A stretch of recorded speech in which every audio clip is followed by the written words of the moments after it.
மீனா வீட்டில் வந்து கொலு வைக்கிறதுக்கு எல்லா ஏற்பாடு பண்ணிட்டாங்க. 2வது நாள் கொலு வச்சு சாமியெல்லாம் கும்பிட்றாங்க. அப்போ வந்து விஜயா என்ன பண்ணுறாங்க, இன்னைக்கு வந்து மூத்த மருமக வீட்டில் ரோஹிணி வந்து விளக்கேற்றட்டும் அப்படிங்கிறாங்க. ஏன் விஜயா மீனா விளக்கேற்றினா எரியாதா அப்படின்னு அண்ணாமலை கேட்குறாரு. நீங்கள் சும்மா இருங்க, எதுக்கு எடுத்தாலும் குதர்க்கமாக பேசிக்கிட்டு இல்லாமல். இன்னைக்கு வந்து அவள் பெரிய வீட்டிலேருந்து வந்த பொண்ணு, பணக்கார வீட்டிலேருந்து வந்த பொண்ணு. அப்போ சுருதி எந்த வீட்டிலேருந்து வந்த பொண்ணு அப்படின்னு அண்ணாமலை கேட்குறாரு. அதெல்லாம் இல்லை, நீங்கள் சும்மா இருங்க அப்படிங்கிறாரு அப்படின்னு சொல்கிறாங்க இவங்க விஜயா. உடனே என்ன பண்ணுறாங்க, ரோஹிணி வெளியிலேருந்து வந்துட்டு விஜயாவுக்கு வந்து புடவையெல்லாம் வாங்கிட்டு வந்து ஐஸ் வைக்கிறாங்க. நல்லா இருக்கு ரோஹிணி, பெரிய இடத்து பொண்ணு தான் காமிச்சிட்ட நீ அப்படிங்கிறாங்க விஜயா.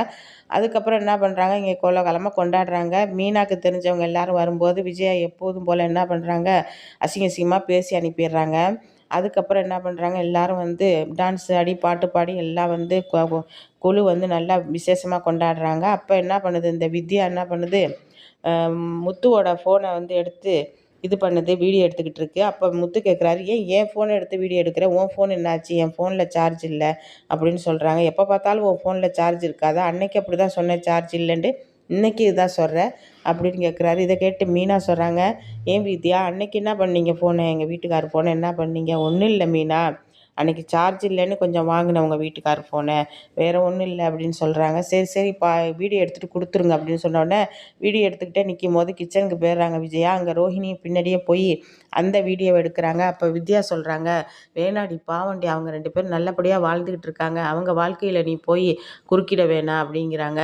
அதுக்கு ரோஹிணி சொல்கிறாங்க, உன் வேலை என்னமோ அதை பார்த்துக்கிட்டு போ வித்யா, உனக்கு நான் பெருசா இல்லை அவள் பெருசா அப்படி இல்லடி பாவண்டி அப்படிங்கும்போது எடுத்துக்கிட்டே இருக்கும்போது அந்த வீடியோ கிடச்சிருச்சு. உடனே கிடச்சிருச்சுடி, இப்போ அனுப்புகிறேன் பாரு அப்படின்னு சொல்லிட்டு அனுப்ப போகும்போது பின்னாடி வந்து முத்து வந்து தட்டி விட்டுறாரு. அதாவது மீனாவை துரத்திக்கிட்டே வரும்போது மீனா வந்து மேலே விழுந்துடுறாங்க.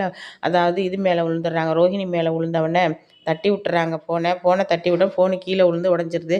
ஆமாங்க வித்யா, உங்ககிட்ட என் ஃபோனை கொடுத்தேன் அதுதாங்க இது, என்ன வித்யா அப்படி பண்ணிட்டீங்க, என் ஃபோனை உடச்சிட்டிங்க அப்படிங்கும்போது, இல்லை சாரி முத்து தெரியாமல் பண்ணிட்டேன் அப்படிங்கிறாங்க. என்னங்க நீங்கள் உங்கள் ஃபோனை உடைச்சா சும்மா இருப்பீங்களா, நல்ல நாள் அதுமா ஃபோனை உடச்சிட்டு நிற்கிறீங்க, ஏன் எங்கள் வீட்டுக்கார் ஃபோனை எடுத்துக்கிட்டு நிற்கிறீங்க நீங்கள் எப்போ பார்த்தாலும் அப்படின்னு மீனா சத்தம் போடுறாங்க. இதை கண்டுட்டு ரோஹிணி என்ன பண்ணுறாங்க, அப்படியே நழுவி போயிடுறாங்க வித்யா மாட்டிக்கிட்டுண்டு.